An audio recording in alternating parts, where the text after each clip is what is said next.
Ninawasalimu wapenzi watazamaji popote mlipo, hamjambo. Karibu niweze kuwapasha yale yote ambayo yameweza kutendeka. Mimi ni Bwana Ezra.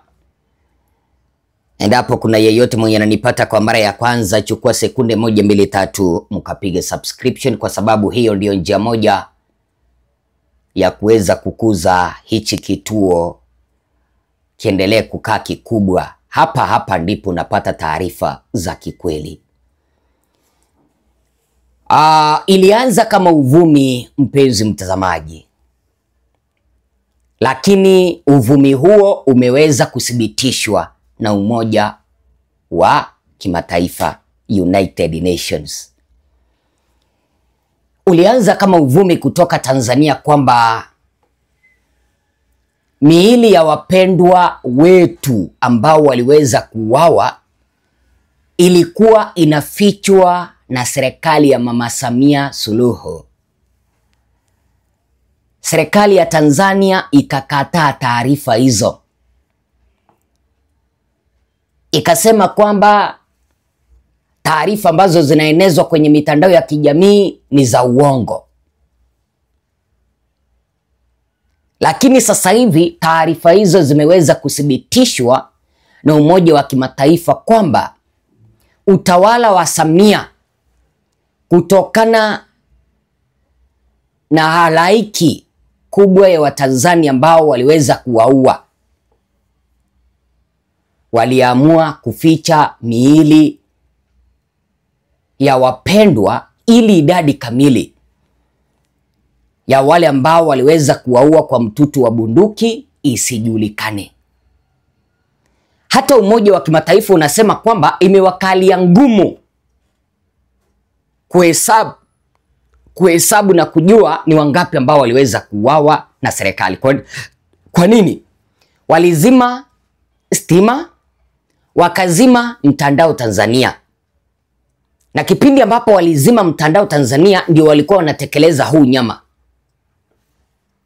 wa kuficha miili.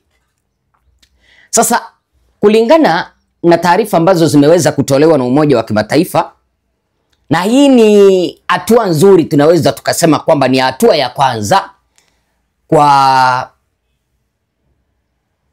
haki kuanza kupatikana Tanzania. Kwa nini? Mimi wa Tanzania na wanaharakati wamekuwa wakisukuma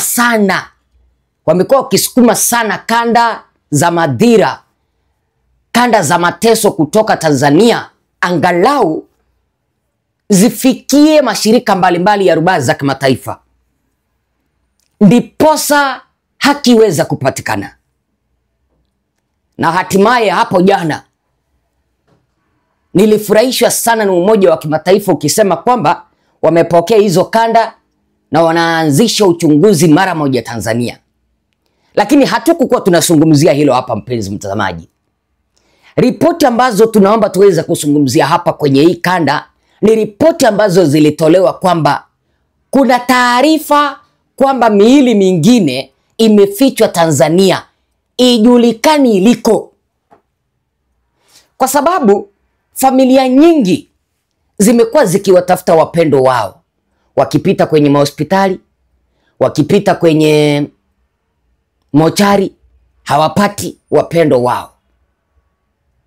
Mpaka kuna ripoti zingine ambazo zinanieleza kwamba maafisa wa polisi wa Tanzania wameanza kupita kwenye mahospitali kutafuta wale majeruhi wa maandamano na kuenda kuwaua. Wanadanganya kwamba wanawapeleka kwenda kuandikisha taarifa, lakini hawawarejeshi.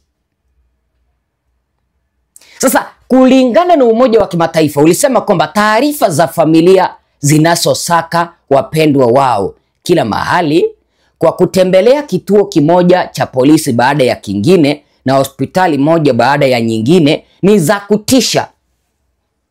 Naomba sana serikali ya Tanzania itoe taarifa kuhusu hatima na mahali walipo wote waliopotea na kukabidhi miili ya waliouawa kwa wapendwa wao.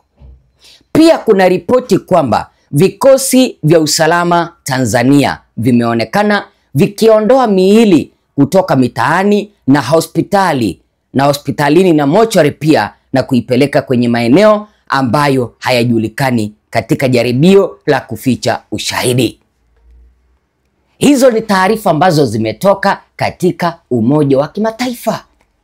Sio taarifa za Ezra, sio taarifa za Tanzania, ni Umoja wa Kimataifa umetoa ripoti hizo kutoka Marekani. Ni kumaanisha kwamba wanajua kuna baadhi ya wapendwa zetu ambao wamefukiwa kwenye kaburi la pamoja. Serikali ambayo iko mamlakani ni ya damu ya wananchi. Wamemwaga damu nyingi sana. Kuua watu mpaka unaamua kuficha ushahidi kwa kuwazika kwenye kaburi la pamoja. Hao ni watu wengi sana, mpenzi mtazamaji. So kwa nini Samia Suluhu, kulingana na ripoti hizi za Umoja wa Kimataifa, wameamua kuficha miili? Kama wewe ni mtazamaji ambao unanitazama kwa mara ya kwanza, piga subscription, bonyeza kengele, vile sambaza kanda hizi kuelekea kwa kikundi kimoja au viwili vitatu. Sababu kuu ambayo inafanya utawala wa Samia kuficha miili, hawataki idadi kamili ya wale ambao waliweza kuuawa ijulikane.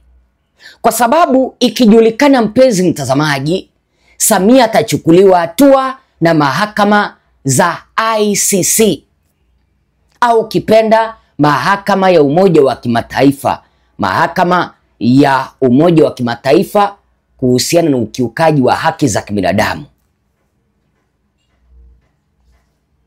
Kwa hivyo anataka iweza kujulikana kwamba maybe ni watu wachache waliweza kuuawa, lakini kulingana na ripoti ambazo tunapokea, watu zaidi ya 10,000 waliweza kuuawa. Sasa kile ambacho ninaomba nikimalizia, kipindi ambapo hizi ripoti zimeweza kutolewa na Umoja wa Kimataifa kwamba kuna miili ambayo imeweza kufichwa, serikali kupitia kwa maafisa wa polisi wamekuwa wakiondoa miili kwenye mahospitali, mochari na kwenye mabarabarani kwenda kuficha. Tunaomba waliozikwa wafukuliwe, Samia Suluhu abebe msalaba wake. Ninaomba sana Samia abebe msalaba wake, achukuliwe hatua. Familia ambazo ziliweza kuathirika, kupoteza wapendwa wao ambao hawakukuwa na hatia, zipate haki. Hata kama ni kufungwa, Samia Suluhu afungwe. Asante sana kwa kunisikiliza.